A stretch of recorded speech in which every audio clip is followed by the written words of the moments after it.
he'll make it for sure. Now that's why I backed him on Tap Touch. Hey, Luke. Yes, Gene Simmons? He's probably the best when it comes to this stuff. Thanks, Gene. You've got the touch. You got the touch. You got the power. Got the touch? Choose Tap Touch. Better your bet. Download the app today. Chances are you're about to lose. For free and confidential support, call 1-800-858-858 or visit gamblinghelponline.org.au.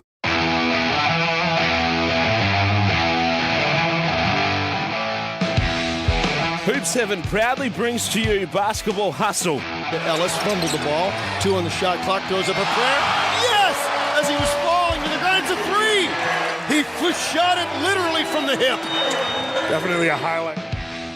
Here come the Billikens. 4 on 2. McCall. Ellis. Left corner. We missed out. Bang! From way down under. Cody Ellis. Now it's time for another episode of Hoop 7's Basketball Hustle.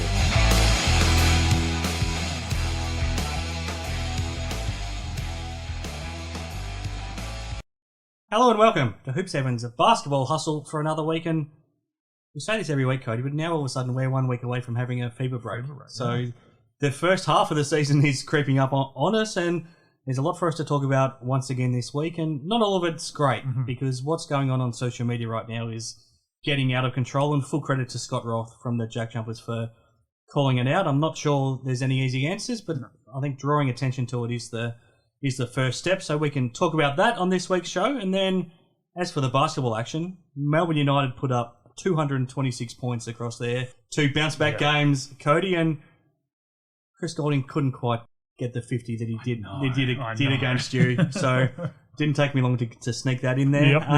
Jalen Adams, the difference that he makes for the Sydney Kings continues to be significant. The difference between the Adelaide 36ers at home and away is quite massive as well, as we saw again on Sunday. Pretty impressive response, and we shouldn't be surprised from the Tasmania Jack Jumpers. The Southeast Melbourne Phoenix, their defence continues to hold up. 74 points across their both games this weekend. That was all that they gave up. So the Perth Wildcats had a bit of a mixed weekend as well, which we'll throw in there. The Cairns Taipans not having much luck. Plenty for us to get through, Cody. Let's get stuck into it. Thanks to Hoop 7 and Tap Touch. As always, I'm Chris Pike, but the man everyone's tuning to hear from, the former Sydney Kings and Illawarra Hawks forward, Cody Ellis. What for us to talk about, Cody? Yes, lots, both on and off the floor. So, yeah, some good and some not so good. So, looking forward to diving into it a little bit. All right, let's get, I guess, the negative stuff out of the way first and talk about what's going on with social media, because a lot of it, I guess, we don't see, but it's one thing to target players, but what we're seeing is that now a lot of this comes from gamblers, and a lot of it comes from overseas gamblers who are just putting on crazy multi-bets, and all of a sudden if a player that they had in their multi to score 14 points might score 16, or he might score 12, and they miss out on their multi, and all of a sudden they lose control. And it's almost, water off a duck's back when it comes from that sort of a source. And if it goes directly to a player can ignore it pretty well.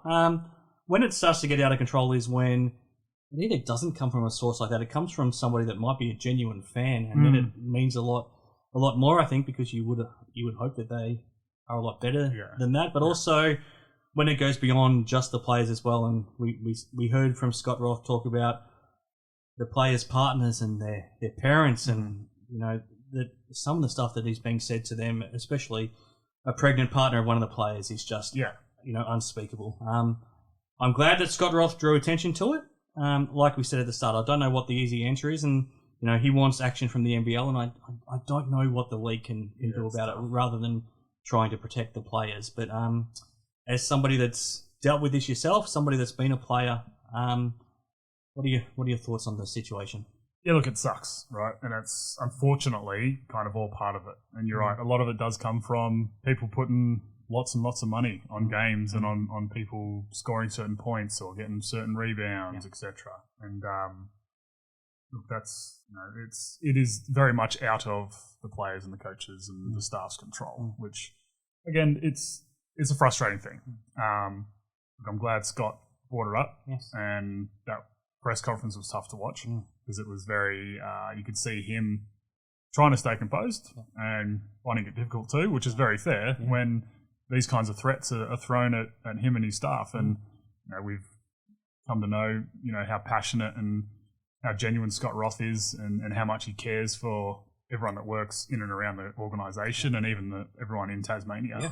So to be able to come out and kind of express that and plead the NBL to do something about it is great. But again, like you said, I don't see what the NBL can do. There's not a whole lot they can do.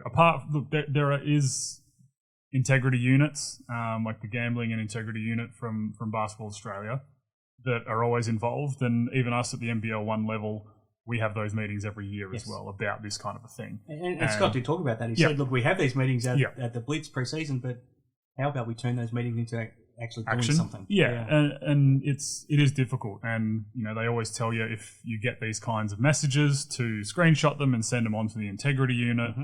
Most of the time they go and they get those accounts deleted, etc. Mm-hmm. But it's so damn easy to create an account on these things now. And we even saw with the election, that just happened in the States, and how crazy social media gets with that kind of a thing going on. And again, I'm not sure how you combat it. I'm not sure how you can stop it from happening. I don't know how you protect the players from seeing this kind of a thing. And, like you mentioned, some players can treat it as just water off a duck's back, but others take that sort of stuff to heart, any kind of message. And all of a sudden their confidence is absolutely shot, and their performance all of a sudden just takes a big plummet. And even if, you think you're being able to handle it all right, you might not be able to. And it's a difficult situation. But yeah, I mean, look, threats of pregnant wives and all that sort of stuff is just, it's as low as you can get. It really is. And, you can call people out for it and all that sort of stuff. And realistically, people making those kinds of comments don't care. At the end of the day, half the time they just want their name out there. And whether it's good, bad, or indifferent. Gee, the bad part is they might be actually proud if it gets publicised that they said it. But that's social media these days, and that's kind of the way the world is at the moment. Any way you can get your name and face out there for your 2 seconds of fame, doesn't matter. People just do whatever they can do to kind of get that to happen. And it's extremely frustrating, I mean, when I was in the NBL, like Twitter, people would, talk crap about me on Twitter all the time, and Lauren would always bite back at it, and but like that's something that just it takes a toll. She now doesn't have Twitter. That kind of stuff just builds and builds and takes a toll, and it's a frustrating thing to do. And again, I'm not overly sure how the league or the integrity units of BA handle it, or what they can do apart from just banning these accounts. But again, people can just make a new account under another email and just keep that cycle going. So it's really difficult.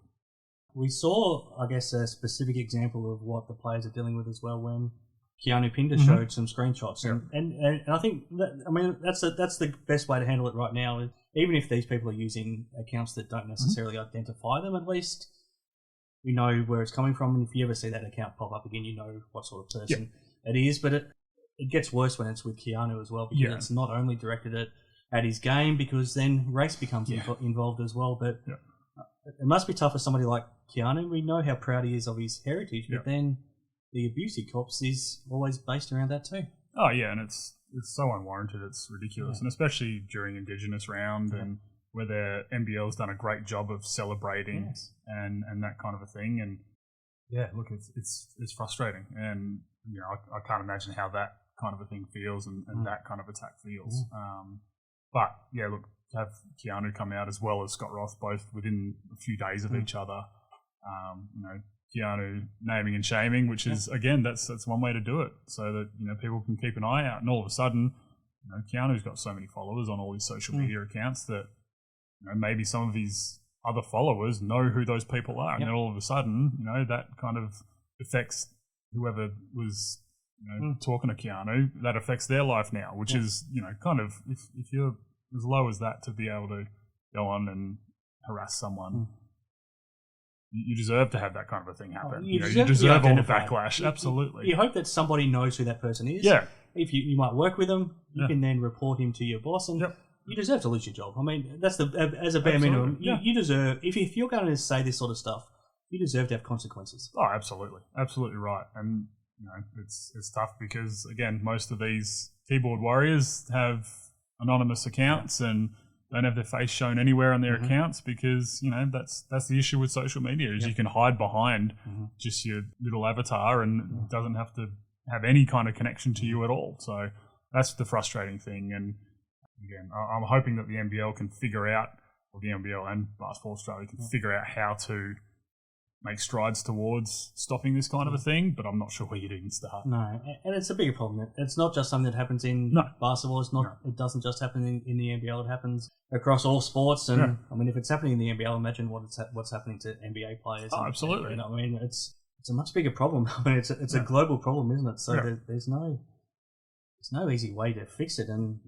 I mean, what always comes to my mind is that social media just hasn't been a positive in the big picture, has it? It's made the world a much worse place in so many ways. Yeah, it really has. It really has. And for all the good things it has given us and all the news at the click of a button and instant and that kind of a thing, it's almost twofold with all the bad that comes with it, unfortunately. What it's done is it's allowed the lowest of society to actually get their voice out there, which is we don't want that. We don't want that. No, not at all. And like I said, part of that comes from being able to create anonymous accounts, and that's been a big talking point on social media for a long time now. And you should have to verify that you're who you are to have an account rather than being able to just create it under any kind of name that you want or any email and that kind of a thing. So plenty of strides that need to be made there. I mean, last thing on it, the worst thing, or not the worst thing, but another bad aspect of it was that the Jack Jumpers deserve to be enormously proud and happy about it. And they deserve to be celebrating what they did on Saturday, to go through everything that they've been through and to beat the New Zealand Breakers like they did. Less than 48 hours after playing in Perth as well. They deserve to be celebrating that performance and that win, but I get the feeling there was no celebrating done in that locker room. No, not at all. Not at all. You obviously be happy the second, but with all that kind of in the foreground of it, then worrying about everything else rather than what you love to do and what you're paid to do. It's go out and win games, and it's, it certainly puts a sour taste in your mouth for sure. Do you remember a situation like that where there's been so much going on either off the court or behind the scenes that you haven't been able to enjoy wins that you've had? Yeah, absolutely. My last year at Illawarra. But no, it does. It happens, and this kind of thing happens throughout a season as well. And it's really difficult when you are having these wins, and especially for a team like Tassie right now who will take any little win they can get because they've been struggling this year after winning the whole thing last year, having the target on their back going into this season. They've kind of underachieved for what the champs usually would do. But it is really difficult because like I said, you get a massive win and against one of the hottest teams in the league, and it's a dominant win, not just a win. And you go back to the locker room and it just that kind of average feeling of kind of walking through mud almost. You kind of just dragging, and it's really frustrating, and it's just mentally draining more than anything, and seasons are long enough without having to worry about external stuff like this. So very frustrating for them, and hopefully they can hopefully they've had a good week on the training court and kind of outside looking in, knowing Scott Roth, I'm sure they probably did a bit of team bonding stuff and really pulled together. So hopefully they can move past it and this kind of thing kind of falls away. All right, let's talk some basketball, Cody. Round 8 across the NBL, and feels like a lifetime ago when there was a dramatic finish in Brisbane where the broadcast lost power. And where we have no idea what actually happened. We had no idea what happened. We had a delay for about half an hour, and then the game got played out the last 3 minutes without it being broadcast. But in the end, a lot of points were scored. Melbourne United 120 beat the Brisbane Bullets 103, and I'll get your thoughts in a second. But Rob Loe, career night at this point in his career, incredible performance from him. Second up on Thursday night, the Perth Wildcats beat the Tasmania Jack Jumpers 88-82, and then on Friday, the Sydney Kings 74 over the Southeast Melbourne Phoenix 69. Then that game we just talked about, the Jack Jumpers back at home for the first time in more than a month as well. Back to Hobart, they beat the New Zealand Breakers 83-64, and then an amazing game in so many ways. Melbourne United beat the Perth Wildcats 106-97, and then on Sunday, the South East Melbourne Phoenix over the Cairns Taipans 97-74, and then the Adelaide 36ers continued their dominance at home, beating the Illawarra Hawks 93-79. What stands out? Oh, mate, we kind of got what we wished for in some more higher points, scoring games, but it kind of really didn't get closer games though, did we? No, we didn't, and it showed kind of the lack of defense for throughout the league. Yeah, look, a couple big games.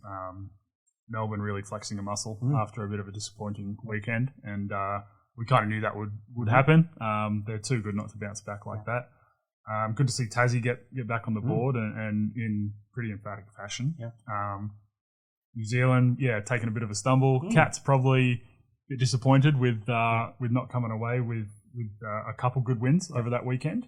But yeah, look, I think Adelaide's dominance at home is super impressive. It's almost Wildcats-esque of you know, what it used to be like coming into the Red Army and facing that. But yeah, look, I think the Hawks kind of stumbling at the moment as well. They kind of were on a roll and then kind of lost one and tripped up a bit, and having Trey Kell out for a little bit obviously screwed up a little bit of the rotations and kind of how they play. And look, they've got some work to do. So very interesting round, all in all. Yes, we'll break down a lot more of it after this first break. We'll get to our votes and our awards first of all. Player of the Year votes from Simon Mitchell, and just on Simon, I mean it's flattering when we hear from people that listen to our show, and we hope that any basketball lovers enjoy listening. But when you hear somebody like Simon listens to our show, and he's part of our show, so that's no surprise. But also the fact that I'll just speak for myself, he clearly knows more about basketball than I do. So for him to listen to me, it's flattering, and for his feedback last week, I really appreciate it, especially when we provided an escape from the election coverage for him. So thank you for tuning in, Simon, and we're very, very proud to have you part of our show. What he didn't enjoy this week, though, Cody, was having to give 3 Melbourne United players votes in his Player of the Year award. Hard not to, though. Hard not to. And Chris Goulding, 5 votes. We'll talk about him more shortly. Rob Loe got the 3. That performance in Brisbane was incredible from your old teammate, and Jack White, even though he got hurt in that second game against Perth, he had a really big weekend as well, starting in Brisbane. And then rounding it out, Jalen Adams, the 4 votes from the Kings, and he makes a difference, doesn't he, with Sydney, and DJ Vasiljevic for what he did in Adelaide on Sunday. Talk to me about what went through your mind when you saw Chris Goulding explode in the third quarter, Cody. Please get 50. Please get 50. Please get 50. I was sitting there hoping, and then a couple of those late threes just were short. And he absolutely tried, didn't he? He did. Oh, I was sitting there just going, please, I'm sick of hearing it every second week about his 50 piece. But no, that was so impressive. That was so much fun to sit and watch. And I mean, he's just ridiculous, and look, I think he said it after the game, he kind of took what the defense gave him, and a lot of those early shots were pretty easy shots. And that, for a guy like Chris Goulding, who's all-time 3-point leader in the 40-minute era, doesn't take much to get going. And I mean, that explosion he had in the third quarter was unbelievable. I mean, he had 46 points for the game, but 25 in the third quarter, and 22 of them in a 4-minute stretch. Yeah. I don't know if there's any players in the NBL history outside of Andrew Gaze and Bryce Cotton that could have done that. Yeah, probably not. That's, I mean, that was... I was upset that Dean took him off. So was everyone else, I'm sure. Yeah. But, look, it's so impressive. And to be able to drop, those kind of numbers in the NBL is just... It's so much more impressive than I think people actually understand. Yeah. Because it's not a league that you can go out and do that. And I mean, he's got maybe the top 2 or 3 scores in the past, or even in the 40-minute era, and it's just no one else has got 50, have they? No, I don't think so. I think Bryce's high is still 45. Well, in that grand final. what did Walton and Mitch Creek have when they went head to head? No, I think it was 46 and 44, something like that. Something like that, because those two were going at it in that game. So, but yeah, look, I mean, I'm very happy I was watching that one live because I'd have been very upset if I was elsewhere and had to catch up on it later. It was fun. That was fun. Tell me what you thought on Thursday night when you saw Rob Loe put up his first ever 30-point game in the NBL too. That was awesome. That was, I was sitting with Lauren and Chase watching it, and does Chase know Rob as well? Yeah. So, I mean, I got photos of Rob holding Chase when Chase was about 3 months old. Wow. So, like, we're really close with Rob and his family, and I mean, just to see him go out and do that was awesome. And I think people forget that he can shoot the ball because it seemed like a new thing when it's really not. He's a knockdown shooter, and while he may not have been shooting the best in the past probably year, he's an absolute sniper from the three, and to do it at his height is very impressive, and it makes it completely undefendable, doesn't it? It really does. And when you got some bigger guys guarding you, they're not used to stepping out to the 3-point line. So yeah, that was fun. He certainly kind of kept them at arm's length from Brisbane for a while there, which was good. I think they kind of were struggling to score a little bit, and he just kind of kept ticking it over, and he was super aggressive early. I think he had 7 or 8 shots in the first 3 or 4 minutes, and I love to see it because he can do that kind of a thing. He's got great touch, and he reads the game so well, and it was already harped on from the commentary, but he decided to hang him up a couple of years ago, and to be able to come in and have the impact he has, not just in this game, but just in general for United, has been so fun to watch, and it's awesome. I love to see it. We'll talk a bit more about Jonah Adams in a little bit once we get to Sydney as well. But votes in the Damo Award, Best Defensive Player. This was a tough weekend for too many defenders to stand out, but thanks to Damo, sticking with the Melbourne United theme, Marcus Lee had a pretty good weekend as well. Sunday Detch, his job, it was a bit of a team effort, but Sunday was leading the charge against Tyler Harvey, keeping him to, I think it was 4 of 13 shooting. He did a good job as well. And Angus Glover, since taking on this point guard role, he's been outstanding. Offensively, and he had his career high on Sunday as well, scoring. But defensively, he's the leader of the pack in that aspect too. He certainly is, and he's again another guy that just reads the game so well, and he's long and athletic, and just kind of been thrust into it, and has had to step up. And I mean, we all know Gus and what he did with the Kings, and he's one of those guys that just kind of rises to every occasion that is thrown at him, and he was awesome. I think you could probably even just give it to the Phoenix. You could give it just everyone on the team one vote, because it was very impressive what they did over the weekend, even though they didn't get one of them, but to be able to they go up 74 points exactly in games, and to a Sydney Kings team who was full of firepower, so very impressive. But look, it was certainly a hard round to pick any decent defenders, wasn't it? Yes, it was. All right, Cody, let's take a deep breath. We'll hear from Tab Touch, then when we come back, we'll go through the rest of what stood out in round 8. Sounds good.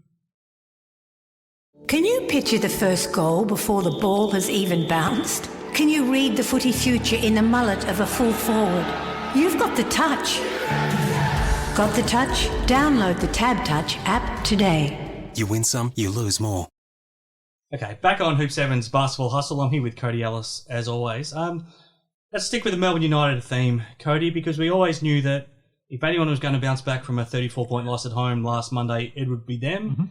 They seem to always play against Brisbane when they've got a point to prove, and they did take it out on the Bullets again on Thursday night. They put up 120 points in 40 minutes. We saw 37 of them before everything went black. But they put up 57% field goal shooting. They hit 16 3-pointers. Rob Loe, Chris Goulding combined for 51 points, 11 of those 3-pointers, and then they had to come back from a 14-point halftime deficit against the Wildcats. They gave up 65 points in the first half in that game, but as we talked about, Chris Goulding dominated that third quarter. So they ended up outscoring the Wildcats 55-32 in the second half, and they put up 106 points again for that game. To come back from losing by 34 points and then play 4 days later and then to score 226 points across those 2 games, we think of them as a defensively minded team. But What do you think of what Melbourne did? Well, yeah, look, unbelievable on the offensive end. And we know they can do that. They've got so many weapons and so many guys that can score the ball. Yeah. But to give up 200 points in over 2 games is something that I'm sure Dean was not very happy about. Yep. And like you said, we think of them as probably one of the better defensive teams in the league, and that's kind of where the league's at the moment. Is while apart from this round, there hasn't been a whole lot of high-scoring games. The defense around the league has not been fantastic at all, and it's been a bit of an issue for most teams. And yeah, look, I think obviously an unbelievable job to come out and win 2 games, especially going out, beating Brisbane the way they did. Kind of turning the game on its head in the second half against the Wildcats, because they were down by 20 at one point, I think, or 19 or 20 at one point. Yeah. And it looked very much like they were going to get blown out again, like the way they did against New Zealand at home. And again, if it wasn't for the brilliance of Chris Goulding, that would have happened. Yeah. So look, they've got lots to work on, obviously, and like every team in the league. But for a team that's got so many great defenders in it, I think it's tough because all teams have different defensive schemes. Melbourne with their bigs, because they've got big bigs in Marcus Lee and Rob Loe, they kind of play drops on the ball screens. And there's so many elite guards in this league that I feel like that's a tough coverage to run during the ball screen. So it's interesting because then, guards are getting full head of steam and getting downhill or pulling up for the little mid-ranges, and it's tough. I mean, you got guys like Shaylee and Matthew Dellavedova, who are two of the best defenders in the league, causing absolute havoc up the floor and that kind of a thing. But a big set's a good screen on them, and it doesn't take a whole lot to be able to kind of separate from them and get into the paint. So look, they've got lots to work on, but offensively is not an issue. But I think for them, the big thing is going to be Jack White out after injuring himself, and that's going to be a massive loss for them because he was so good for them this weekend, and he's been great for them all year. So that's going to be a big loss for them. He's almost a player that they can't replace 100%. Because he's that athlete on the team. They don't necessarily. They have some really good guards, and then they've got some really big bigs, like you said. But he's the athlete. He's the Luke Travers from last year. He's a different type of player, but he fills a similar sort of role as that. I mean, he's even spent a little bit of time at the 3, but mostly as the athletic 4-man, and his rebounding numbers are through the roof. They're probably lucky that it comes just before the fever break. So you imagine that he'll miss this weekend, but then. Definitely. With the fever break, maybe he ends up only missing 1 game, which would be a great result. It would be huge for them. And, it just gives an opportunity to a guy like Kyle Bowen to come in and step up and be big. And I think Kyle's started off the year a little slow and kind of wasn't really getting a whole lot of tick. But the past couple of games, I think he's come in and really done a good job. I think just being super active on the defensive end. And he's going to have to try and fill those shoes a bit for Melbourne this week. Yeah, no, great call. The Adelaide 36ers, the difference between them at home and away is remarkable right now. I mean, do you remember at any point in your career where you did feel like you were a team that was almost unbeatable at home and then on the road just things wouldn't feel the same? Yep. Yeah, definitely. And playing in front of your home crowd is something that really gets you up and about. We kind of had that a little bit with the Hawks when we made the grand final series. Yeah, like those playoffs, it was unbelievable. And look, Adelaide fans always come out in droves, so I think that the move to the entertainment centre has been the best thing. It has been great for them, and I think that they're really embracing it, and the fans obviously love it. But yeah, look, they need to figure out how to close that gap a bit between their home and the road, because look, obviously come playoffs, if you're in that top 1 or 2 spot, then it's fine because you have that home court advantage. But if they're going to scrape in, well, not so much scrape in, but if they're going to be in that kind of middle ground of it, then you're going to have to win on the road. And regardless, you have to win on the road in the playoffs anyway. Realistically, you've got to find a way to win on the road. So if they can figure out how to kind of shrink that gap a bit, I think it's huge for them. The gap is. It's amazing in a lot of the numbers. I mean, the most basic one is that they've now won 10 straight at home. The last 5 last season, the first 5 of this season. They're the only team that hasn't lost at home so far. this season. But then when they hit the road, they won one game on the road, but then they've lost the other 3. Defensively is where it all is happening. So they're only conceding 81 points in their 5 games at home. They're giving up 104 points in the 4 games on the road. They're by far the worst rated defensive team on the road. Their defensive rating away is 130, which is almost 10 more than any other team. Their defensive rating at home is 107.8. I mean, to be giving up 23 more points on the road than home is where that just tells the whole story because they're basically scoring the same amount offensively. Yeah, and that's a lot. That's a massive gap, right? And again, it's a lot easier to be locked in on defense when you've got the crowd, humming and going off because you're putting points on the board, and Trez is throwing down big dunks and hyping the crowd up and that kind of a thing. So it's really about the players and locking in, I think. And again, look, it's harder to stop teams when you're on the road because they've got that home crowd behind them, and it's that is that little bit of an advantage. And I think that if they can start a game off super locked in, I think that'll help them because most teams at the moment are just hemorrhaging points early in games. They got up the first 10 points of that game, didn't they? Yeah, exactly. And then you're fighting back the whole game, and that's especially on the road. You can't afford to do that because kind of being on the road, you almost start behind anyway. So you can't afford to be giving up double-digit leads to start the game. So yeah, look, I think that they've certainly got the potential to be able to do it, and we see it from their home. They can do it. It's no surprise. So they've got the pieces to be able to do it. It's just figuring it out on the road. What do you make of the free throw count against the Hawks on Sunday? At quarter time, it was 12 free throw attempts to 0. By the end of the game, the 36ers took 30 and the Hawks only took 9.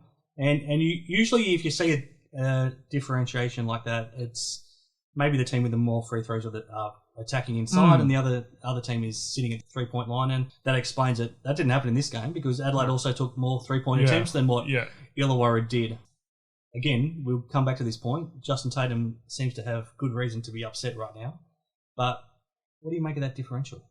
Oh, it's huge, and it's frustrating because, I think that just comes down to the inconsistencies that we're seeing at the moment.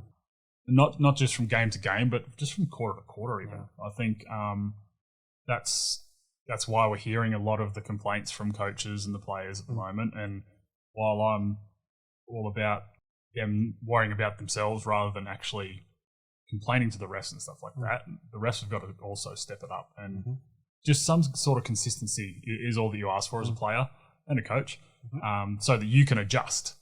Whereas if you're super inconsistent in your calls from end to end, from quarter to quarter, it's so hard for you to adjust, and you think you're adjusting, and then you get a foul for doing this. You're like, well, that wasn't a foul last time, or this person did that, wasn't a foul, blah, blah, blah. It's a lot. And look, it's a thankless job being a ref. It really sucks, and you'll never catch me doing it because I couldn't do it. Have you ever received a tech? Have I? Yeah, absolutely. Okay. Yeah, I won this past season. Yeah, for sure.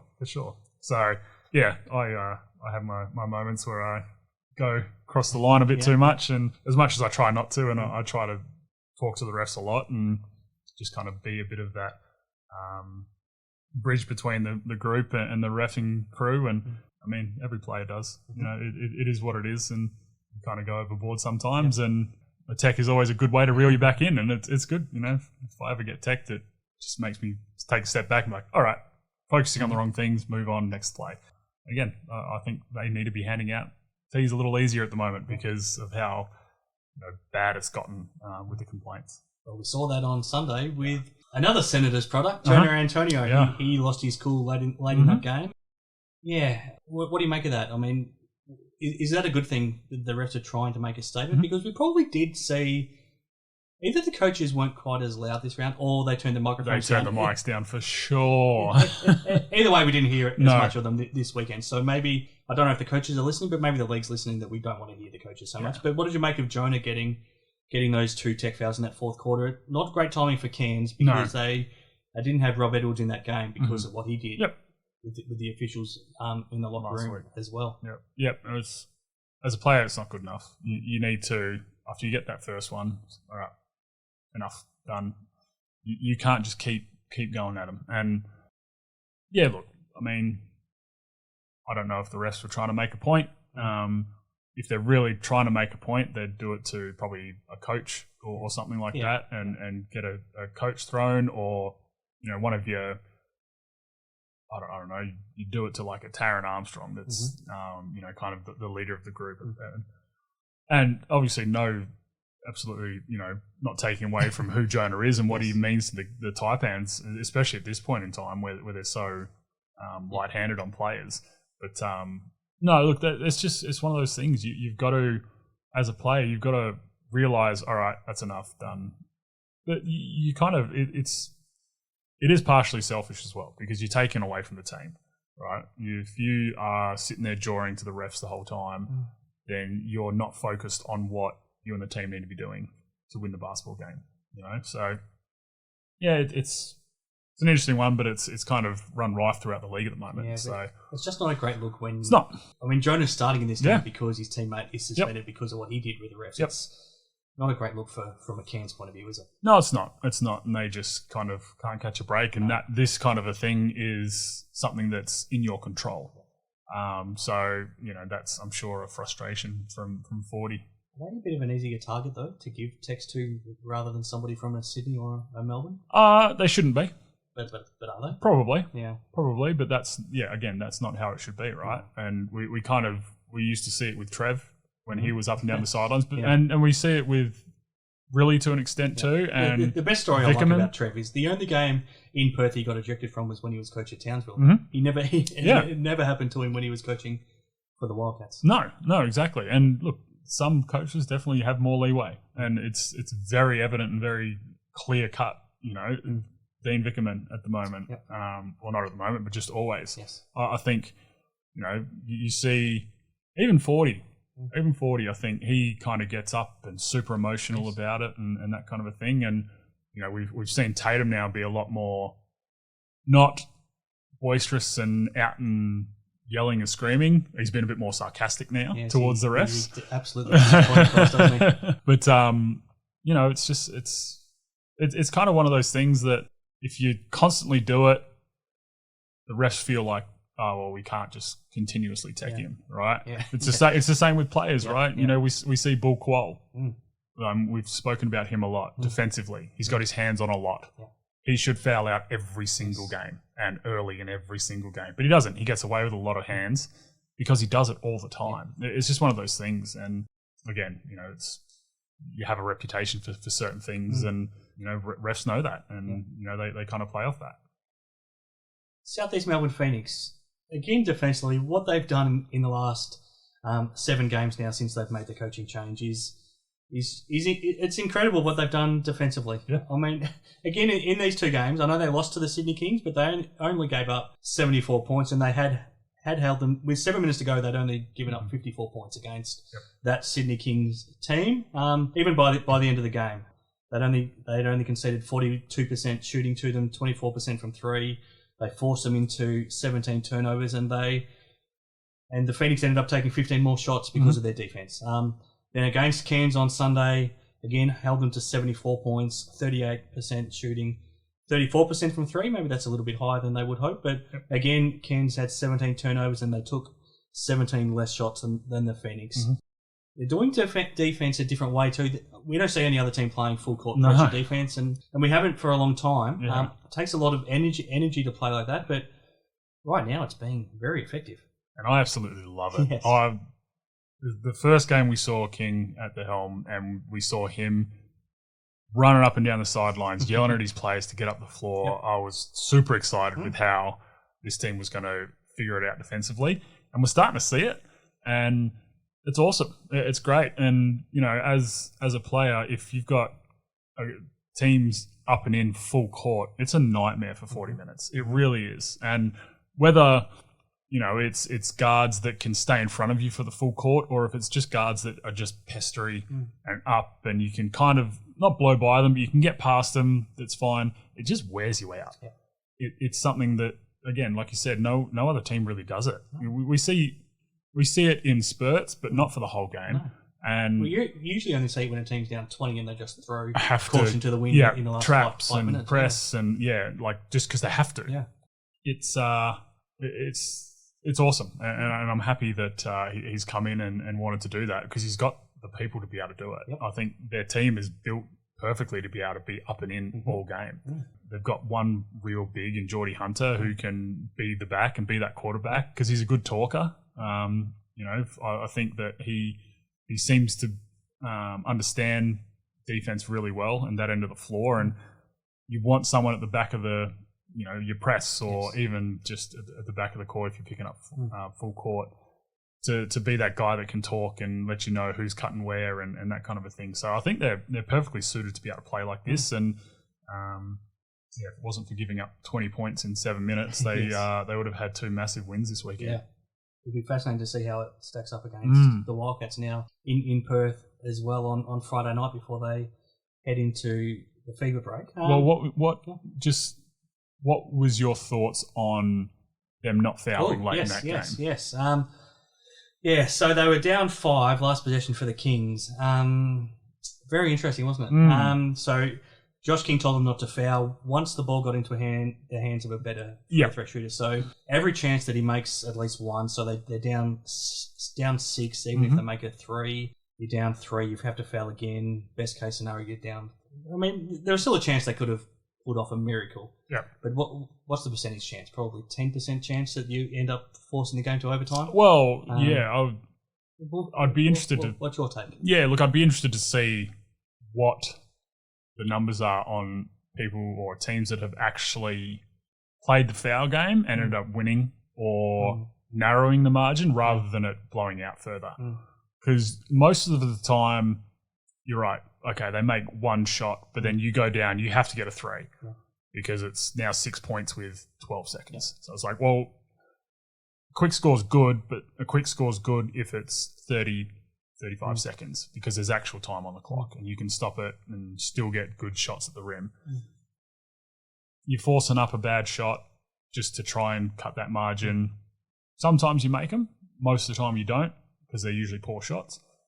I mean, I was surprised that they didn't run at Zave when he got it. They inbounded it to Zave. I think that's what Josh King wanted them to do. 100%. And then once it wasn't I think it came to Jalen or to Kawhi. I think that's when he called them off. So I think the initial plan was if it's in a bad free throw shooter's hands like Cook's, then you do foul. Because there's a chance that he misses both. Oh, absolutely. Yeah. And it's look, I think it's really interesting and we haven't seen that in this league. It's kind of one of those things that it's either you're fouling or you're not. It doesn't matter who has the ball. Yeah. So, look, again, going back to social media, it seems there was a bit of a uproar on like, oh, why didn't they foul and this and that. And even when he came out in the press conference and said what he did, everyone was like, oh, no, that's not right. You foul, you do this and that. And I'd be really intrigued to see the numbers on all of that. And if anyone has those, I'd be very happy to have a look over them. I haven't got the numbers, but I think that the most likely scenario was that the Phoenix lose that game by more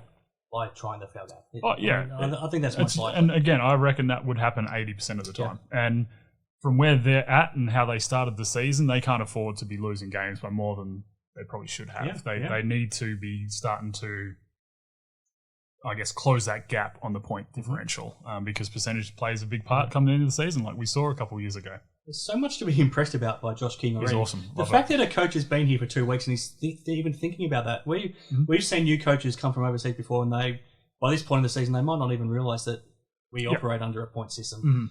He's a very impressive operator. Yeah, and it's great. And, I think that he clearly knows and understands the league. Obviously, it's a lot different to be coaching in the league than to just know it. But look, he seems to have a pretty firm grasp on it already, which is very impressive. All right, a couple more things to talk about, but let's take our last break, Cody. We'll go through a couple more things from this round, then we'll have a look at the last round before the fever break and wrap things up. Sounds good. He'll make it for sure. That's why I backed him on Tap Touch. You got the touch, you got the power. Got the touch? Choose Tap Touch. Better your bet. Download the app today. Imagine what you could be buying instead. Okay, back on Hoop 7's Basketball Hustle. Last segment for this week, thanks to Tap Touch. We'll get to our preview shortly, Cody, but a couple of more things to get through. The Sydney Kings, with and without Jalen Adams. I don't know if I can remember a team with a bigger difference between the way they play with or without their point guard, because they looked as bad as anybody when he was missing. All of a sudden he's back. They've had some good wins, and they probably escaped from jail, in fairness, against the Phoenix with those 20 points in the last 7 minutes against the Phoenix. But Ryan Gorgon found the 5 that he wanted to stick with. So obviously Jalen Adams was one of those, but so was Isaiah Liafa, so was Bull Kowal, so was Kawat Noi, and so was Xavier Cooks. And I think all 5 of those guys played the entire last 7 minutes of the game. Cam Oliver sure didn't, which we'll get to shortly. But what do you make of the difference when Adams is in this team and when he's not? Oh, we kind of said it when he initially went out with how much different they look. Yeah. And even throughout games when he comes off the floor, they just look completely different. He's such a focal point for defenses, and he's so crafty, and he makes everyone else better. He does. And, he's just a super smart guard. And because he can score the ball at will, that just kind of opens up the rest of the guys, and they all know that it's not like he's just going to try and put it up every time. He's a willing passer as well. Yeah, they're a completely different team. It's crazy. He's also clearly nowhere near 100% fit still. No, but he looked a lot better in that last 7 minutes. He kind of, whether his back kind of warmed up a little bit, and playing for that extended little period, I think maybe helped. Because, he looked a lot better in that last quarter. But you're right, he's not even close to 100%, doesn't look. And then you hear Brian Gorgon afterwards say that he's lying in the locker room right now, flat on the back. Probably. And he can't move. 100%. He would be. He would be. And, again, I know that all too well. It's so brutal. As soon as it cools down, it's a nightmare. So, look, hopefully we can see a full-strength Jalen Adams soon, because they're fun to watch when he's up and going. What do you make of what's going on with Cam Oliver? We thought he'd turned the corner, and now he's turned the corner backwards again. So 0 points in this game, only took 3 field goals, only played 10 minutes, and they were minus 10 in the 10 minutes that he played. What's going on? I don't know. I don't know. And it's an interesting one, because I feel like from the outside looking in, it seems like some of the Kings guys don't necessarily know what their roles are. Yeah. And I don't know if that's Gorge needs to sit down with them and have a chat to them about it, or what the deal is. But Cam doesn't seem to know what his role is, and for someone who's such an elite player, I'm sure it's difficult for him. But I'm sure it's difficult for Gorge and his staff as well to figure out how to implement him and what they want him to do. Right, I thought last weekend he turned a corner and he was super impressive for them. 18 and 16. He was awesome and doing those little things, and then to come out and have a donut for the first time in his NBL career at least, and only play 10 minutes is pretty wild.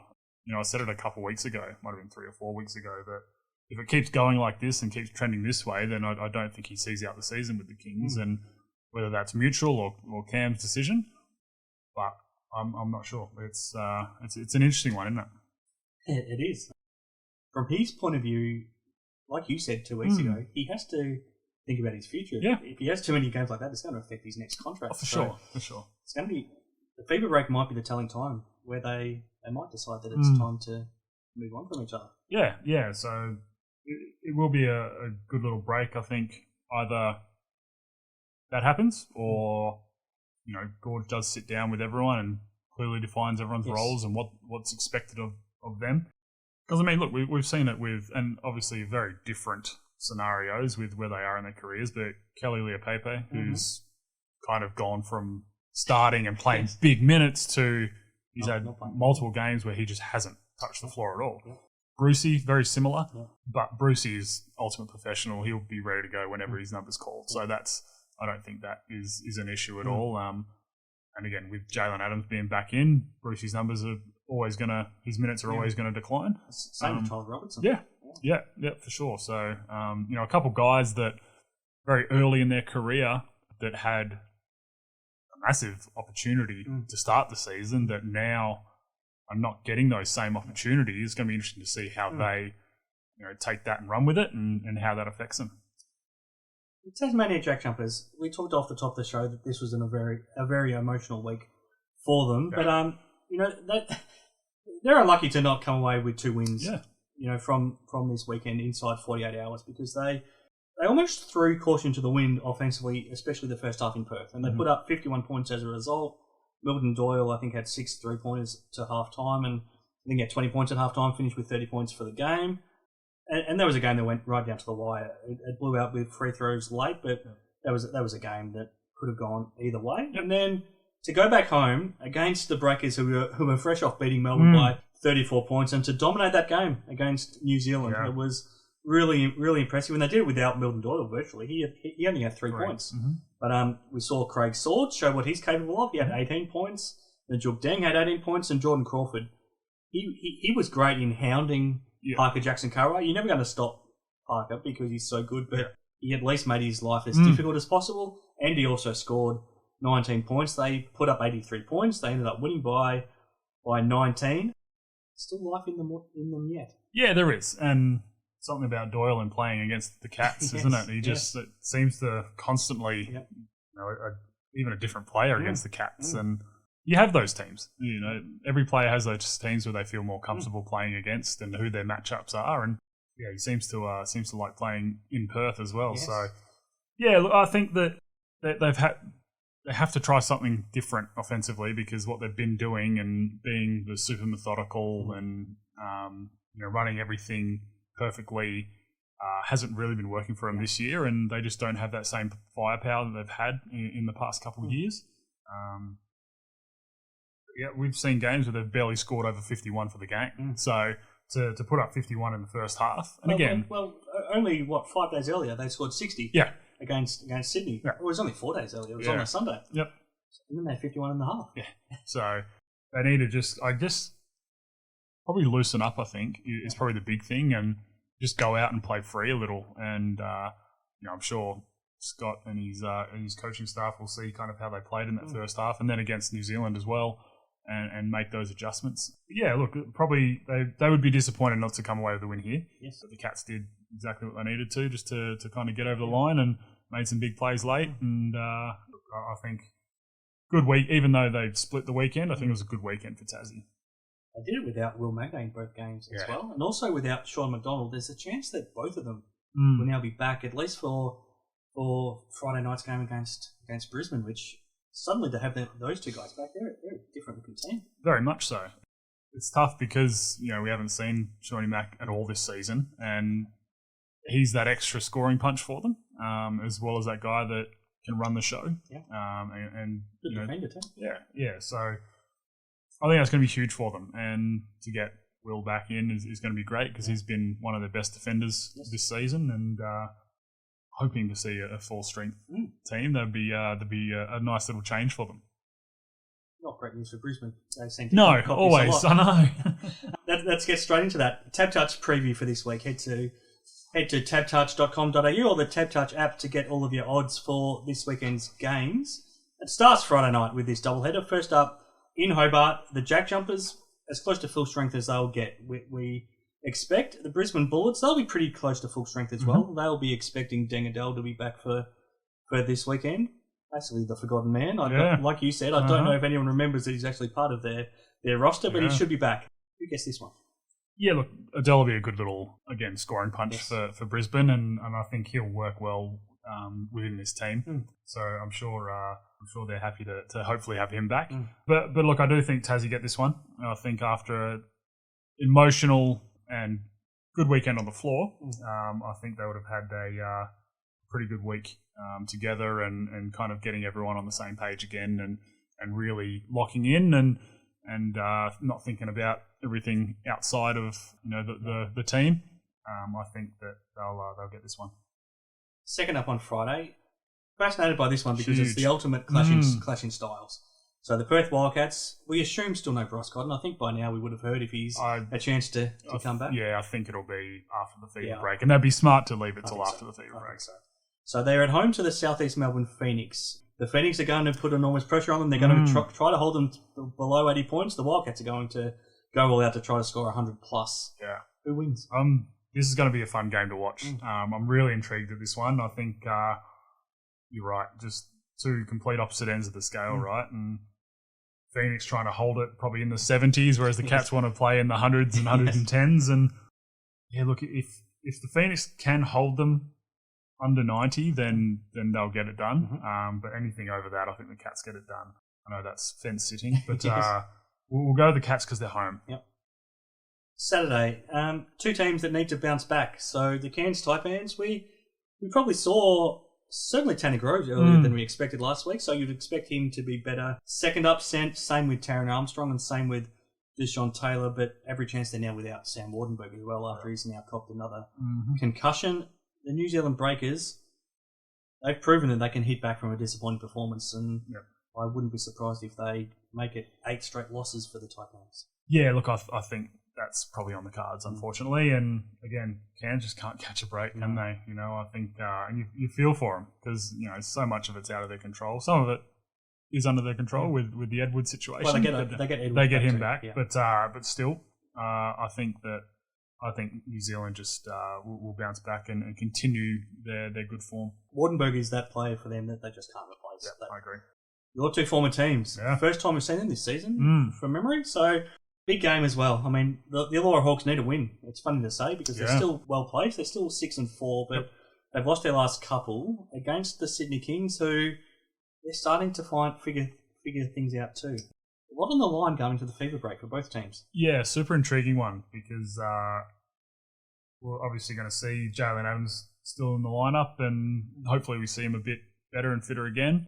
But you're going to have a guy like Winey chasing him around and nagging him and getting under his skin and doing all those little things that Winey's been awesome at so far this year. So championship team, still. Yeah, so that's going to be an intriguing little matchup, and I'm going to go with the Hawks on this one because I do think Winey's going to do a job on Jalen just because Jalen still at the moment just can't move properly. So I think the Hawks will get that one. Actually, this is the second time they played because we've already seen Winey do that job on Jalen. So let's see if he can do it again, Cody. Last two games now, not only of the round, but before the fever break.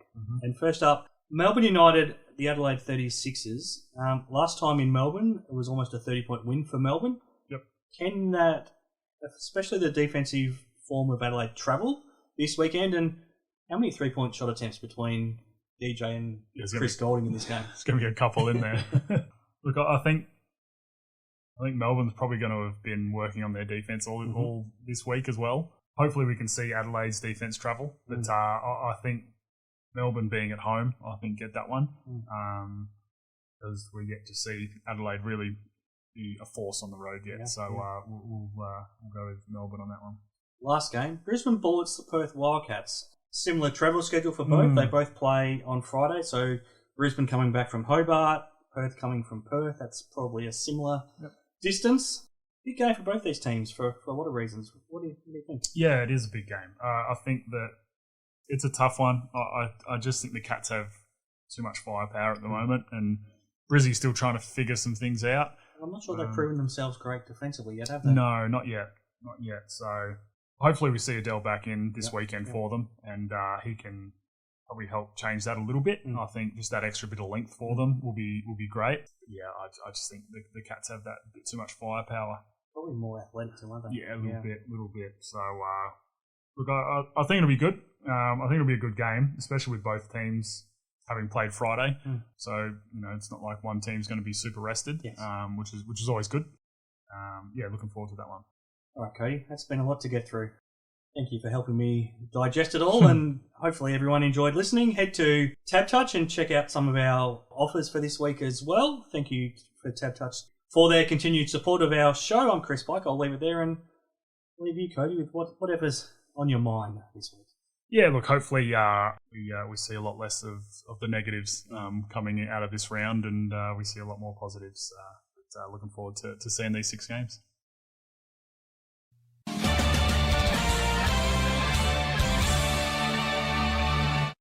Can you picture the first goal before the ball's even bounced? You might have the touch.